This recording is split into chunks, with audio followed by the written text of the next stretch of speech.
Hello guys, welcome back to my channel. Today's video is going to be a bit of a chatty one. If you're new to this channel, I'll catch you up a little bit. So basically, hi, I'm Yasmin. I was about to say 22. I'm not, I'm 23. I feel old. I'm 23 and me and my boyfriend have both moved from the UK to Australia. So we've actually moved to Brisbane in Queensland. I've lived here for just under 9 months, which is crazy to me. It's gone so quickly. And I just wanted to do a little fun video about things I've learned along the way and things I just didn't know before living here. So this is meant to be light-hearted, so don't take it too seriously. If you do want me to make a video that's a bit more in-depth about how I moved here, flights, visa, finding a house, finding a job, let me know and I'll be happy to make a video like that. Really quickly, before we get into this video, I thought I'd address some questions about my jewellery. I am working with Ana Luisa for this section of the video. I love Ana Luisa because it's a sustainable jewellery brand that uses the highest quality materials without the luxury markups. Because I know a reason a lot of us reach for fast fashion is because of the price. However, Ana Luisa pieces start at $39, so we can get good quality pieces of jewellery inexpensively whilst being kinder to the environment. They've also given me a discount code which I'll put on the screen. It's YasminB10 for 10% off. My favourite pieces from them are definitely these earrings. I wear them with literally everything. This necklace is so pretty and dainty. I just absolutely love it, and it goes so well layered with my other gold necklaces. I also just love the packaging it comes in. It just feels very high-end and just really well made. Love it. I'll leave all the information on the screen for you, and there's a link down below if you want to go check out their website. But anyway, let's get on with the video. I'm just going to go ahead and tell you some things that I learned whilst living here. Go grab a cup of tea, go grab some biscuits because I'm going to be talking for a while. Get comfy. Number one, I think this is the biggest stereotype when you think of Australia. You think of dangerous animals, dangerous insects, and it just freaks you out. That was me. When I first moved here, I was so scared to step foot outside. Everyone I spoke to about moving to Australia warned me about the spiders and the snakes and God knows what else. You don't have to be scared of the wildlife here. Yes, you should always be cautious because there are going to be certain insects and certain animals that you don't want to cross, but you're not going to see them every day of your life. I've not seen a single snake whilst being here, touch wood. Oh my God. Not to say that you won't, because I know people that see them quite a lot, but I live far enough into the city where I haven't experienced that yet. I had people telling me I needed to check my toilet every time I sat down.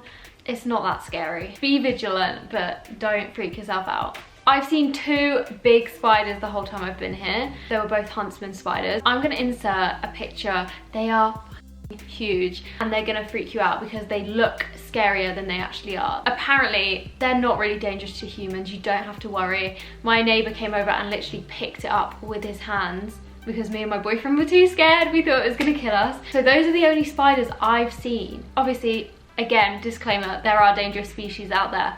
I've never seen one. There's gonna be a lot of wildlife that you've not come across before in your life because I feel like the wildlife back in England is quite tame.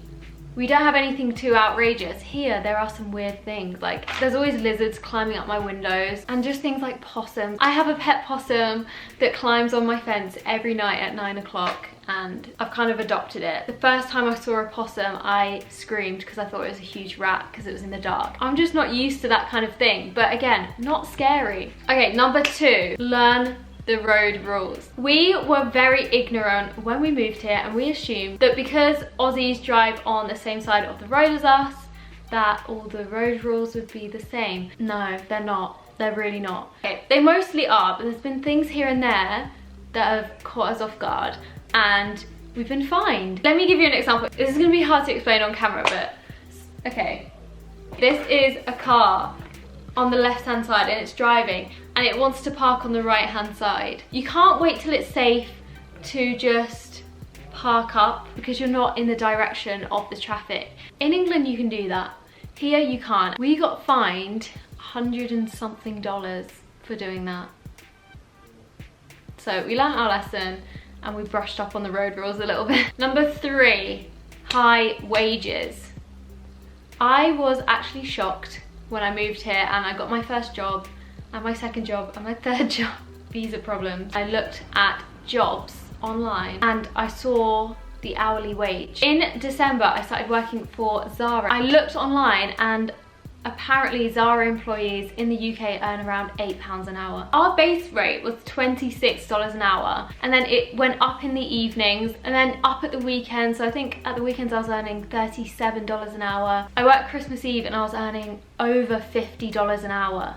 £8 to Australian dollars. It's 15 Australian. Yeah, so 15, just under 16 Australian dollars for essentially the same job. So I was absolutely mind blown.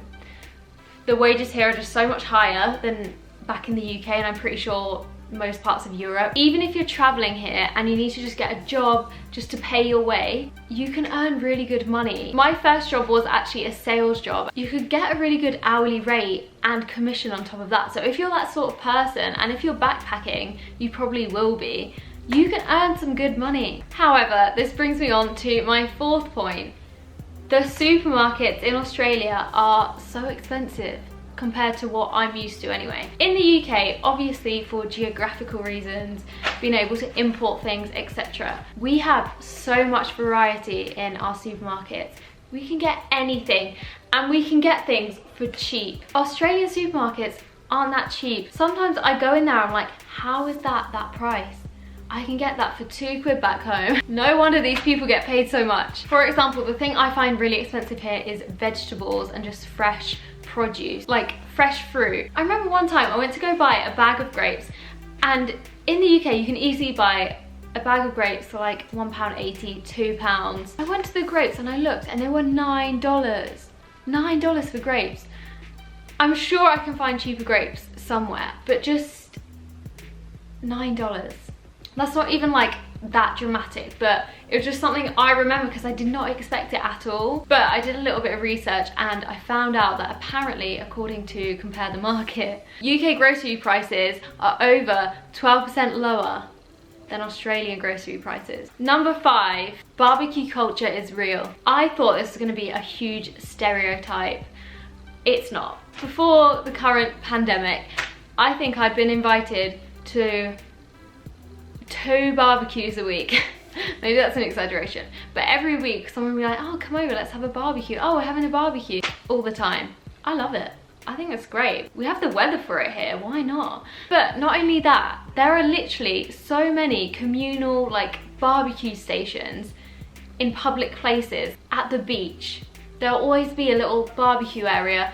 In parks, barbecues. So if you don't have a barbecue at home, you can bring all your friends, go to the park, go to the beach, and have a massive barbecue in public. I love this about Australia. Number 6, this one is very first world and doesn't really matter, but because I do YouTube, it's something that has impacted me a little bit. The internet in Australia is so slow. I really don't understand. How is it different?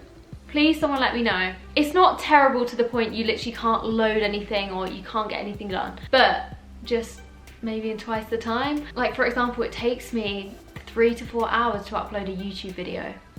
Yeah, it's very inconvenient at times. And lastly, Aussie slang. I always knew that people from Australia, people from England shared quite a lot of the same slang and language, and we kind of understand each other a bit more, especially compared to like someone from the US. Sometimes there's just an actual language barrier. However, there's been a couple of times where someone said something and I've been like, what? It's really simple things that now I look back and I'm like, how didn't I understand them? But it's just things I would never say. For example, I remember one time me and my boyfriend were at a restaurant and the waiter came over and said, how are you traveling? In my head I was thinking, I don't know, by car? And I didn't say anything because I didn't know how to respond, and my boyfriend thought he asked us if we were traveling, and he was like, no, we've moved here. And there was just like awkward silence and everyone was just a bit confused. And then the people who we were with, who were Aussie, explained to us that how are you traveling means like, how are you getting on? It's just one of those things where if you don't know about it, it'll catch you off guard, because it's just not natural for me to hear or say, how are you traveling? And there's just certain things like that that just like don't sound right and just confuse you a little bit if you don't know about them beforehand. So yeah, maybe just brush up on Aussie slang a bit. There's a lot of words that are quite out there. They love to shorten things here. But at the same time, if you're from the UK, there are also a lot of words that we both use, so it's all fine. Yeah, I don't know how many that was. I didn't want to make this video too long because I'm aware it's just me chatting away and that can get very boring. But yeah, if you want to know anything in particular and you want me to cover anything, let me know.